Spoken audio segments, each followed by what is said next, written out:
Hello, and welcome to our Unit 6 test review. This is a review over Unit 6, Some Lasting Ideas. You should have already read and completed your reading pages 148 to 211. It's really important that you have your reading pages read so you can kind of tie in everything that we have learned in class in our flip video lessons, and then the readings kind of, just tie everything in and make it all make sense. All right, so first slide here. Steps taken by the first emperor of China to unify the country and solve its problems. So the first emperor of China built a network of roads and canals, standardized currency, forced nobles to move to the capital, standardized a system of writing, built a great wall, and standardized a system of weights and measures. The caste system. Social and religious classes developed after the Aryans settled on the Ganges plain and later incorporated into Hindu beliefs. Social class division developed by Aryans who believed they were superior to others, and the separation of people into religious and social groups based on their birth. That's the definition of caste. And then you can see there these different levels of the caste system. And at any time, you can pause any of these slides to take a closer look to help you study. Areas where Buddhism is widely practiced. So if we take a look there, we can see on this map, we've got Mongolia, Japan, Cambodia, Sri Lanka, Laos, Myanmar, I've Laos twice, Thailand, Vietnam, and Taiwan. Which statements describe the influence Confucian thought had on Chinese society and history? So Confucius thought was that idea that Confucius brought about: a country can be successfully governed only if the government has the support of the people. Government officials should be well educated. Children who respect their parents become good members of society. People should treat everyone they meet with the utmost respect. Children learn the proper way to live from their parents. Those in government need to set a good example for those they rule.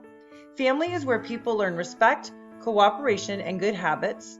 People should work hard to think and act better. I saw that word better and it somehow came out together. Those in government need to work hard for the sake of others. Siddhartha Gautama. Siddhartha Gautama could have lived his life as a prince, but he chose to seek a way to end pain and suffering for all. He left us with the Four Noble Truths and a way to reach peace. He left his princely life to solve the problem of human pain and suffering. He gave us the Eightfold Noble Path as a way to find nirvana. And he was a seeker of truth. He became the enlightened one and taught people the path to end their pain and suffering and to reach nirvana. Confucius. He was influenced by the chaotic times in which he lived. This scholar wanted to bring good government and stability to the people, and he believed the family was a good model for society, and he taught the earliest version of the Golden Rule. Ashoka. Remember we talked about that during our lessons. You can't have an H after there. He was filled with remorse about his life of cruel conquest. He converted to Buddhism and sent Buddhist missionaries throughout Eastern Asia. He was ashamed of the cruelty of his military victories, and he was a leader from northern India who became a Buddhist and built hospitals, roads, and places of worship. He spread Buddhism throughout Eastern Asia after he converted to Buddhism and gave up his warrior life. Vedas. The Vedas were the sacred Hinduism writings and hymns of the early Aryan poets. The Han Dynasty. So the Han Dynasty perfected a method of making paper. It was the first civil service based on merit. The Imperial University was founded to teach the Confucian classics. Scholars advised the emperors how to govern. Smart, virtuous men in government and administration, or they had, I should say, smart, virtuous men in government and administration. And then they had an export of silk, spices, ivory, jade, and ceramics on the Silk Road. Buddhist beliefs. The essential self of a living being never dies. How one is reborn has nothing to do with caste. People progress towards nirvana by pursuing the Eightfold Path. Suffering is caused by our desire and greed. Nirvana is a state of freedom from suffering, fear, and pain. And right living through meditation and compassion for others can free a person of desire and greed. And you can look at that chart there, the Eightfold Path, the teachings of Siddhartha Gautama.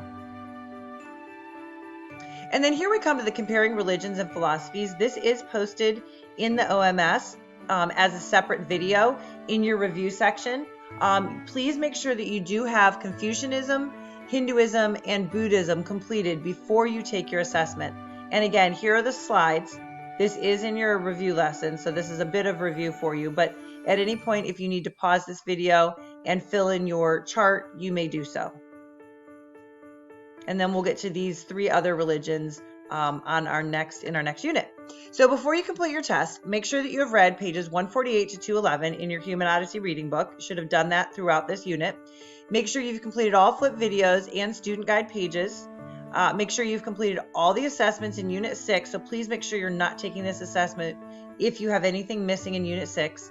Be sure to review lesson 6.11, oh, that should be 6.12, sorry, a little typo there. Should be 6.12 in your OMS. You have 3 attempts, and this unit will close on December 10th. We will have class time on Monday, November 29th, when you return from break to complete the assessment. I will open it now, so if you feel you're ready, you can go ahead and complete it early. But I would highly suggest that you take significant time today to study, use the review. Like I said, use this video, use the review in your OMS, this 6.12 right here. Look through any old flip videos that you may have missed. So I would highly suggest you just take time to study today, and then you could do a quick refresher on Monday when you return from break, and we will have class time on Monday to complete this assessment. Okay, that's all we'll be doing on Monday, November 29th, is using our class time to complete the 6.13 unit test. So you do not need to complete it today. It actually is not recommended to complete it today. I would much rather you spend your time studying, and then you can be prepared to complete it on Monday. Okay? All right. Have an amazing day. I hope you all have a very happy Thanksgiving. Have a wonderful time away from your computer. Please remember, especially with our teachings, we've learned this unit, be kind, be thoughtful, be genuine, but most of all, be thankful. I know all of us have different things to be thankful for. Maybe some of us have larger things to be thankful for. Some of us have lesser things to be thankful for. But please remember, always be thankful for what you have. Always be kind to others. Always be thoughtful. Always be genuine. Okay? I can't wait to see you when we return to school on Monday. Enjoy your break, time away from the computer, and some rest and relaxation, and hopefully some yummy food. Bye, everybody.